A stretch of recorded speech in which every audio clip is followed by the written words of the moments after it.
मतलब एक चीज रियल मैड्रिड की अलग ही चौड़ है। मतलब मान लो कि कोई क्लब है भाई, वो किसी प्लेयर को यहाँ पर फॉलो कर रहे हैं और उसको लेके मीडिया का तो खैर काम है कि वो यहाँ पर घेरे, सवाल पूछे, कुछ ऐसा खरीदने की कोशिश करे जिसका हेडलाइन यूज करके मैं व्यूज छाप लूं। लेकिन रियल मैड्रिड अलग ही लेवल पे खेलती है। मतलब तुम सोचो कि एम्बापे को लेके अभी कुछ भी कंफर्म नहीं है, 1 साल भी नहीं हुआ जब यहाँ पर हमारा पूरी दुनिया के सामने हुतिया काटा था। रॉड्रिगो से पूछा जाता है कि भाई एम्बापे को 1 to 10 पे कितना तुम एक्साइटेड हो?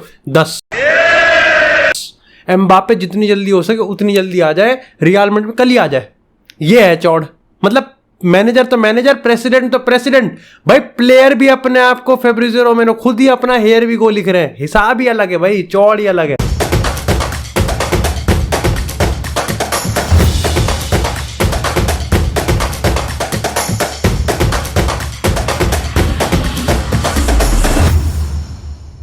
हे guys, welcome back to another episode of football daily.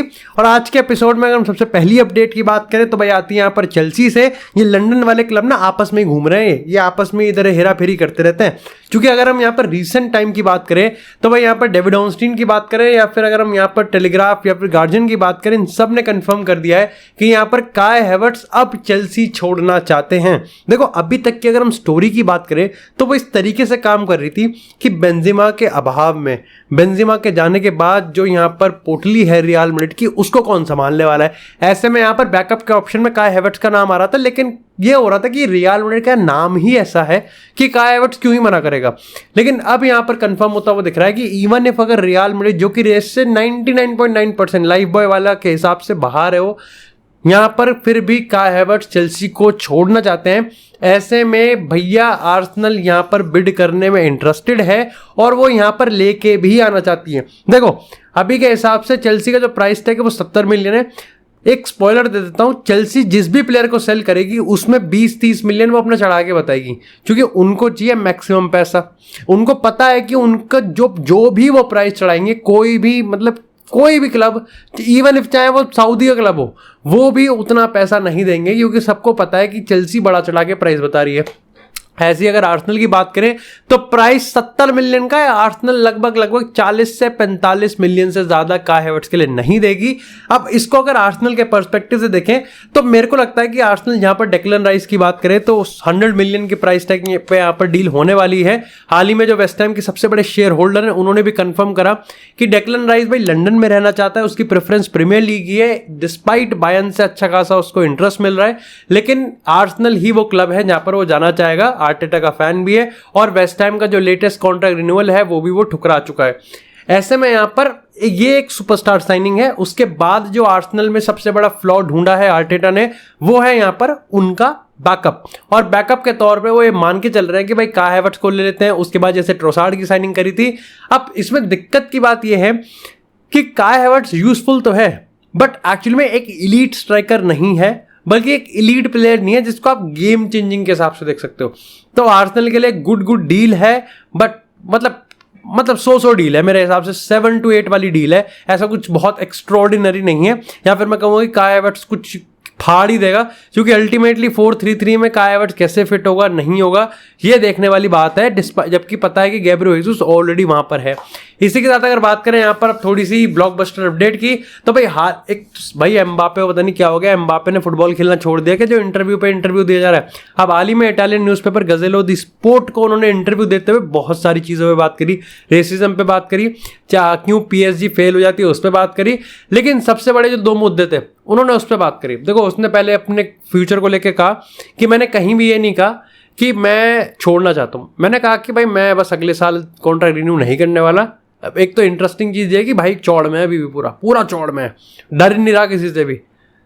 उसके बाद यहाँ पर ये चीज़ सबसे बड़ी आई कि भाई उसने लियोनेल मेसी का मुद्दा उठाया। अब ये मेरे लिए इंपॉर्टेंट है और इसमें मैं कोई अपडेट नहीं, मतलब अपना ओपिनियन दे रहा हूँ। उसने ये चीज़ कहा कि देखो मेसी PSG छोड़ के चला गया, फ्रेंच फुटबॉल के लिए बड़ा गैप है। उन्होंने कहा कि मेसी जितना डिजर्व करता था उतना उसको नहीं मिला, उतना रिस्पेक्ट उसे नहीं किया गया, और कहीं ना कहीं हमारे लिए शर्मनाक की बात है। कहीं ना कहीं फ्रांस में उसको उतना रिस्पेक्ट मिलना चाहिए था, लेकिन हम यहाँ पर उसको रिस्पेक्ट देने में फेल हुए। अब मेरे हिसाब से यहाँ पर दो चीज़ें, देखो हाल ही में जब PSG फैंस का एक सर्वे हुआ और जब वहाँ पर मूड पता लगा तो उन्होंने कहा कि एम्बापे को निकालो यार, हो गया, अब एक कलेक्टिव प्रोजेक्ट बनाएंगे जो कि यहाँ पर रहना चाहते हैं, एम्बापे से मूव ऑन करते हैं। डिस्पाइट उनको पता है कि एम्बापे को रोकने में भाई वो एड़ी चोटी का जोर लगा देंगे, लेकिन फिर भी बार बार से कह ही रहते कि फाइनली खत्म करो यार इसे। 2 दिन बाद जब एम्बापे वापस से इंटरव्यू देते हैं तो एम्बापे, अब तुम ये देखो कि मेसी का लफड़ा किससे हुआ था। देखो लाइक ऑफ कोर्स अगर अवे क्लब्स की बात करें तो वो थोड़ी ताली बजाएंगे हर मैच में मेसी के लिए, लेकिन मेसी का सबसे हाईलाइटेड लफड़ा हुआ था PSG के फैन से। ऐसे में जब यहां पर अगर आप एम्बापे की बात करोगे तो अगर 2021 की बात करो, 2022 की बात करो, डिस्पाइट इतनी कंट्रोवर्सी हुई थी, एम्बापे कभी PSG के फैंस के अगेंस्ट नहीं गया था। यहां पर इवन इफ अगर मैं जितना अपने आप को रिकॉल कर पा रहा हूं कि मेसी को बुक किया गया था, नेमार के घर पे पहुंच गए थे, एम्बापे ने कोई ऑफिशियल अनाउंसमेंट ऑफिशियली मैसेज डाला नहीं था। सोचो इतना सब कुछ हो गया था, वो तब भी PSG के फैंस के डायरेक्ट नहीं गया था। अब मैं कह रहा हूं यहां पर भी उसने कोई नाम वाम तो नहीं लिया, लेकिन इंटरेस्टिंगली वो जब कह रहा है कि मेसी को रिस्पेक्ट नहीं दी गई है और उसको डिसरिस्पेक्ट करा है और ये हमारी गलती है, वो सीधा सीधा PSG फैंस को लाइक इनडायरेक्टली सीधा सीधा टोंट तो मार रहा है। एंड डेफिनेटली ये चीज़ थोड़ी थोड़ी आपको समझ में आ रही है कि ये ब्रेव मूव किया क्यों जा रहा है। खैर मैं आपको एक स्पॉइलर दे देता हूँ, अगर ESPN के एक रिपोर्टर की बात करें तो वो कहता है कि मैं अपनी 90% सैलरी बैट करने के लिए तैयार हूँ कि इसी summer Kylian Mbappe Real Madrid आएगा। खैर इसी के साथ अगर बात करें यहाँ पर एक और अपडेट की जो कि आती है प्रीमियर लीग मैनचेस्टर यूनाइटेड से, तो भाई यहाँ पर मेसन माउंट की जो पहली बिड है वो यहाँ पर चेल्सी ने रिजेक्ट कर दी है यूनाइटेड की तरफ से। 40 मिलियन की बिड थी, ऑफकोर्स 70 मिलियन मांग रहे हैं। अब देखो यहां पर मैंने तुमको जैसे काई हैवर्ट्स वाला बताया था, सेम फर्क इतना है कि यहां पर बस खेल वो जाएगा कि भाई टेबल के एक तरफ है यूनाइटेड और टेबल के एक तरफ है चेल्सी। अब अगर यूनाइटेड ने ये पहले कंफर्म कर दिया कि उनको ज्यादा जरूरत है तो भैया वो पैसे ज्यादा दे देंगे, और अगर चेल्सी ने ये पहले जता दिया कि उनको बेचने की ज्यादा जल्दी है क्योंकि FFP नीचे आना है। खैर ये मेसन माउंट पर थोड़ा कम आता है क्योंकि मेसन माउंट को वो रखना भी चाहते हैं, लेकिन स्टिल एक टाइम के बाद तो उनको सेल करना ही पड़ेगा, और उन्होंने जता दिया पहले यूनाइटेड को कि भैया हमको सेल करने की जल्दी है क्योंकि हमको प्रॉफिट चाहिए। तो यहां पर यूनाइटेड बाजी मार जाएगी, और अभी के हिसाब से तो यूनाइटेड ये दिखा रही है कि उनको ज्यादा जरूरत है, क्योंकि रिपोर्ट्स की माने तो यूनाइटेड वापस से एक बिड में आएगी और आई थिंक आना भी है।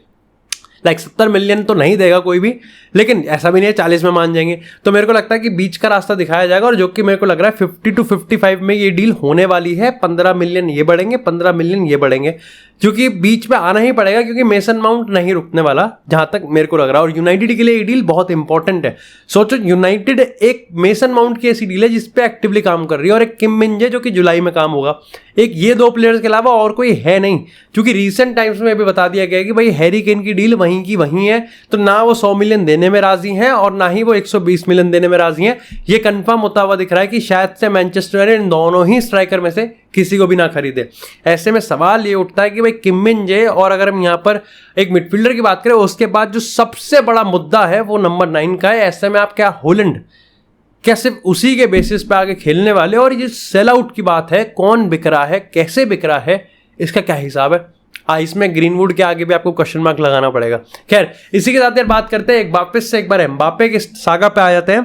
तो एक बार फिर से भाई रिपोर्ट्स ने बताया कि इमैनुअल मैक्रोन भाई, जिन्होंने सबसे जो ऑफकोर्स मतलब भाई आपके देश का राजा यहाँ पर कहीं ना कहीं लाइक ऑफकोर्स डेमोक्रेटिक राजा, तो यहाँ पर वो फिर पहले भी उसने पुश किया था और सक्सेसफुल भी हो पाया था। आपको पता है 2022 कतर वर्ल्ड कप के बाद भी वो एम्बापे से एक चिट चैट करते हुए पकड़े गए थे, मतलब पकड़े कैसे बोल रहा हूँ मैं, पकड़े गए थे मतलब उन्होंने देखा गया था, कैमरे में रिकॉर्ड किया था। अब एक बार फिर से रिपोर्ट्स आ रही है कि इमैनुअल मैक्रोन शायद से एक बार फिर से यहाँ पर इंटरफियर कर सकते हैं। अब अगेन देखो यहां पर रिपोर्ट्स जो बन रही है ना उसमें कहीं भी मैंने ये मेंशन होते हुए नहीं देखा है कि शायद से कुछ हो गया है या ये ऑलमोस्ट कंफर्म है।